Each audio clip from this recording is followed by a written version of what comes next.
सांप के होते हुए मैं भी तो शेरों से मिल ही रही थी ना। और बख्तियार कौन सा बाप बन सकते हैं। मगर उनको शक भी नहीं होने दिया मैंने। वो तो यही सोच रहे हैं कि ये बच्चा उनका है। दीबा हैरानगी से, क्या बख्तियार भी बाप नहीं बन सकता? मायरा, हाँ बाजी, मगर वो ये बात नहीं जानते। मैंने अपना टेस्ट करवाया था, मेरी रिपोर्ट सही थी। डॉक्टर ने कहा था कि कमी तुम्हारे शोहर में ही है। दीबा, मगर दिलदार तो सब जानते हैं ना, फिर कैसे उनको शक नहीं होगा? मायरा, इसका मतलब आप तैयार हैं। तो अब सुने, डॉक्टर ने बताया था कि माँ बनने के दो तरीके हैं। पहले में 2 से 3 लाख का खर्चा है और रिस्क भी है कि पता नहीं किस आदमी का बीज हो और कल को कैसी औलाद निकले। मैंने दूसरा रास्ता अपनाया, क्योंकि एक तो इतने पैसे मैं कहाँ से लाती, और बख्तियार को पता चलता तो वो कभी अपनी कमज़ोरी नहीं मानते। वैसे भी शेरू कितना अच्छा है, ज़रा सोचें, उसके बीच से जो बच्चा पैदा होगा वो भी तो उसके जैसा ही होगा ना। दीबा मायरा की बातों पर सोच विचार करने लगती है।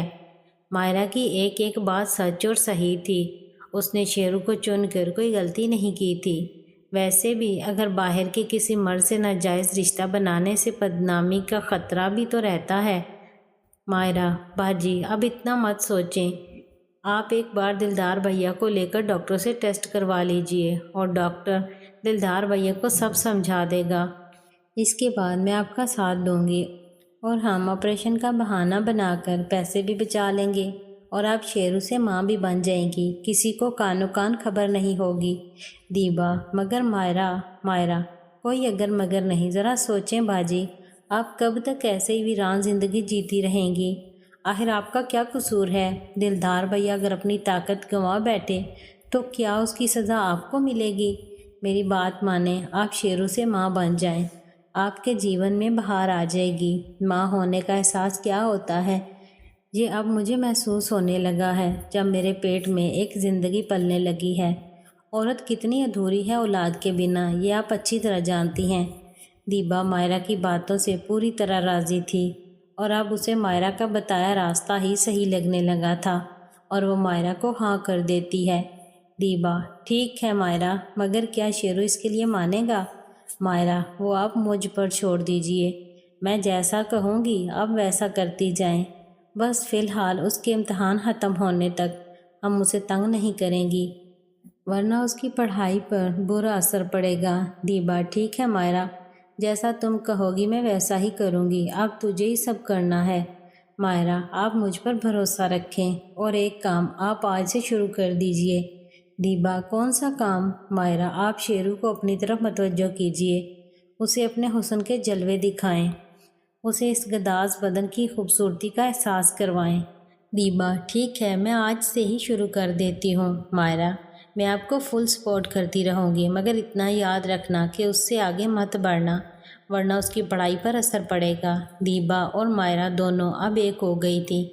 दीबा मन में खुश हो रही थी कि उसे शेरू का तगड़ा साथ मिलेगा और बरसों की प्यास मिटेगी। दूसरा, अब वो माँ बन सकेगी। मायरा भी अपने मन में खुश थी, जिसकी 3 वजह थी। नंबर 1, दीबा उसका राज जानती थी। अब अगर वो भी शेरू से ताल्लुक़ बनाएगी तो मायरा का कोई डर नहीं रहेगा उसकी तरफ से। नंबर 2, दीबा इतने बरसों से तड़प रही है, उसे भी सुकून मिलेगा और वो भी माँ बन सकेगी। और नंबर 3, शेरू को एक और औरत मिल जाएगी और वो इससे और खुश होगा। ऐसे ही बातें करने के बाद मायरा अपने कमरे में लौट जाती है और अपनी प्लानिंग पर खुश होने लगती है। दीबा भी बेड पर लेटी शेरू के ख्वाब देखने लगती है।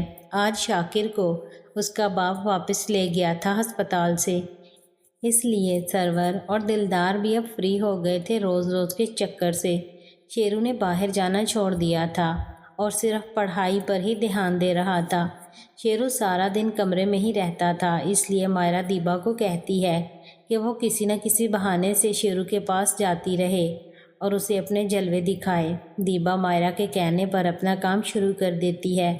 रात को शेरू जब खाना खाकर अपने कमरे में बैठा पढ़ रहा था तो दीबा शेरू को दूध देने के बहाने आती है। दीबा, क्या हो रहा है शेरू? शेरू, अरे आए मामी जी, मैं बस पढ़ाई कर रहा था। दीबा, शाबाश, ایسے ہی دل لگا کر پڑھو، مگر اپنی صحت کا بھی خیال رکھو۔ میں تمہارے لیے دودھ لائی ہوں گرما گرم۔ اتنا کہہ کر دیبا شیرو کے بالکل پاس جا کر کھڑی ہو جاتی ہے اور دودھ کا گلاس بالکل اپنے پاس کر لیتی ہے۔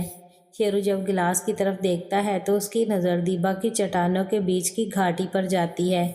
قمیض کے اوپر کے 2 بٹن کھلے ہونے کی وجہ سے پہاڑ آدھے باہر جھانک رہے تھے اور دونوں پہاڑوں کے بیچ کی گہرائی شیرو کو اپنی طرف کھینچ رہی تھی۔ شیرو لگاتار ان کو ہی دیکھتا جا رہا تھا۔ دیبا شیرو کی نظروں کو سمجھ کر اندر ہی اندر خوش ہونے لگتی ہے۔ اس کا پہلا وار صحیح لگا تھا۔ دیبا دیکھ کیا رہے ہو؟ تازہ دودھ ہے، ہاتھ بڑھاؤ اور پکڑ لو۔ شیرو کو ایسے لگتا ہے جیسے مامی اسے اپنے پکڑنے کو کہہ رہی ہے۔ شیرو کیسے پکڑوں، لگتا ہے بہت گرم ہے، کہیں ہاتھ نہ جل جائے۔ دیبا شیرو کے معنی خیز باتوں کا مزہ لیتے ہوئے، دیبا اتنا بھی گرم نہیں ہے، تم ہاتھ تو لگاؤ۔ شیرو ابھی بھی ادھر ہی دیکھ رہا تھا۔ شیرو میرے ہاتھوں میں آئیں گے نہیں مامی جی۔ دیبا دونوں ہاتھوں سے پکڑو نا، ڈرتے کیوں ہو؟ شیرو ہاتھ بڑھا کر دودھ کا گلاس پکڑ لیتا ہے اور دیبا تھوڑا سا جھک کر نظارہ شیرو کو دکھاتے ہوئے مسکراتی ہے اور کمرے سے باہر نکل جاتی ہے۔ دیبا من میں بہت خوش تھی کہ شیرو بھی اس کے جسم کا رس آنکھوں سے چکھ رہا تھا۔ شیرو دیبا کے جانے کے بعد آج جو کچھ ہوا سوچنے لگتا ہے۔ شیرو من ہی من میں، یہ میں کیا بکواس کر رہا تھا مامی کے ساتھ؟ مجھے آخر ہو کیا جاتا ہے؟ میں کتنا گرتا جا رہا ہوں، میرا خود پر کوئی قابو نہیں رہا۔ کیسے مامی کو دیکھ کر میں سب بھول گیا اور ایسی باتیں کرنے لگا؟ یہ سب غلط ہے۔ وہ کیا سوچیں گی میرے بارے میں؟ شاید کل جو بارش میں ہوا اسی کی وجہ سے یہ سب ہو رہا ہے۔ مجھے خود کو روکنا ہوگا، نہیں تو مامی پھر سے مجھ سے ناراض ہو جائیں گی۔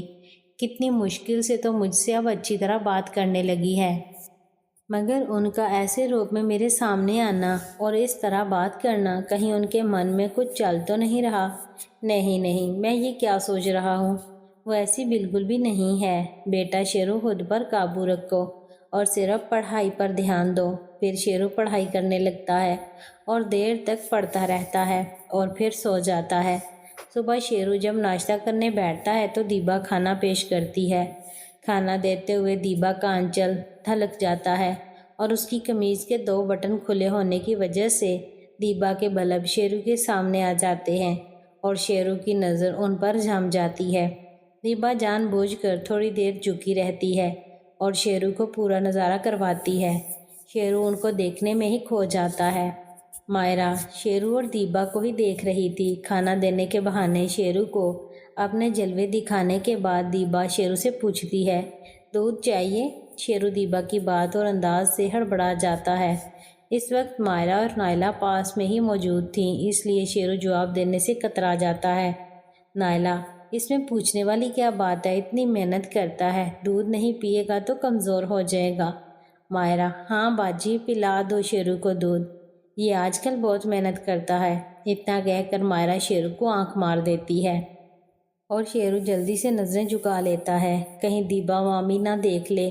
کھانا کھانے کے بعد شیرو کمرے میں چلا جاتا ہے اور تھوڑی دیر بعد دیبا دودھ کا گلاس لے کر چلے آتی ہے اور پھر سے اپنے جان لیوا ادائیں دکھاتی ہے۔ دیبا واپس لوٹ جاتی ہے اور شیرو پڑھائی کرنے لگتا ہے۔ 1 گھنٹے کے بعد دیبا شیرو کے کمرے میں پھر سے چلی جاتی ہے۔ دیبا شیرو پاؤں اوپر اٹھا لو، میں جھاڑو لگانے آئی ہوں۔ شیرو ارے مامی جی آپ رہنے دیجئے، کمرہ اچھا بھلا صاف تو ہے۔ دیبا کہاں صاف ہے، تو بس چپ چاپ پڑھائی کرو، مامی کو اپنا کام کرنے دے۔ شیرو چپ چاپ پاؤں بستر پر کر لیتا ہے اور پڑھنے لگتا ہے۔ دیبا کمرے میں نیچے بیٹھ کر جھاڑو مارنے لگتی ہے۔